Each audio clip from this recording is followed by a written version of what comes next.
Kuwait സിറ്റിയിൽ നിന്നും ഏകദേശം 25 കിലോമീറ്റർ പുതിയ ജാബിർ അൽ അഹ്മദ് ദോഹ ലിങ്ക് കടൽപ്പാലത്തിലൂടെ യാത്ര ചെയ്താൽ നമുക്ക് അവിടെ എത്താം. ഹലോ ഫ്രണ്ട്സ്, ഏവർക്കും ട്രിപ്സ് ആൻഡ് പെറ്റ്സ് വ്ലോഗിലേക്ക് സ്വാഗതം. ഇന്ന് നമുക്കറിയാനുള്ളത് കുവൈത്തിലെ ദോഹയിൽ സ്ഥിതി ചെയ്യുന്ന ഷിപ്പ് ഗ്രേവ്യാർഡിനെ കുറിച്ചാണ്. ആ വീഡിയോയിലേക്ക് കിടക്കാം.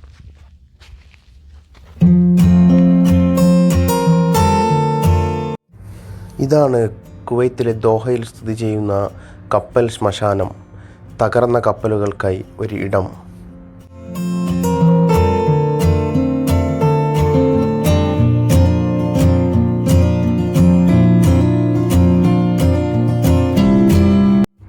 വിശാലമായ കടൽ തീരത്ത് കപ്പലുകൾ തുരുമ്പെടുത്ത് മണ്ണിൽ പൂണ്ട നിലയിലാണ് മിക്കതും.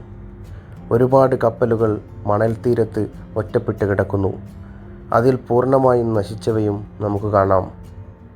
ഈ ശ്മശാനത്തിൽ പല വിധത്തിലുള്ള കപ്പലുകളും ഉണ്ട്. വേലിയിറങ്ങുമ്പോൾ നമുക്ക് മീറ്ററുകളോളം കടലിലിറങ്ങി നടക്കാനും കാലങ്ങൾക്ക് മുമ്പുള്ള കപ്പലുകളുടെ നിർമ്മിതി കാണുവാനും അത് പഠനത്തിന് വിധേയമാക്കുവാനും നമുക്ക് സാധിക്കും. കുവൈത്തികൾ പവിഴങ്ങൾ തേടി ആഴക്കടലിൽ പോകുന്ന സൺകൻ എന്ന തകർന്ന ചെറുകപ്പലുകളും നമുക്കിവിടെ കാണാൻ സാധിക്കുന്നുണ്ട്.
ഒരു തവണയെങ്കിലും ഇവിടെ നമ്മൾ കാണണം. ഫോട്ടോഗ്രാഫേഴ്സിൻ്റെ ഇഷ്ട കേന്ദ്രവും കൂടിയാണ് ദോഹ കപ്പൽ ശ്മശാനം അഥവാ ഷിപ്പ് ഗ്രേവ്യാർഡ്.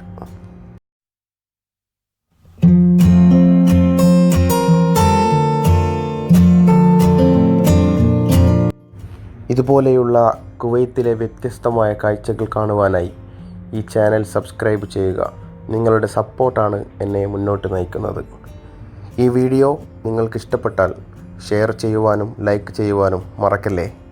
നിങ്ങളുടെ അഭിപ്രായങ്ങൾ കമൻറ്റ് ബോക്സിൽ അറിയിക്കുമല്ലോ. വീണ്ടും മറ്റൊരു സ്ഥലവുമായി കാണാം. ബൈ.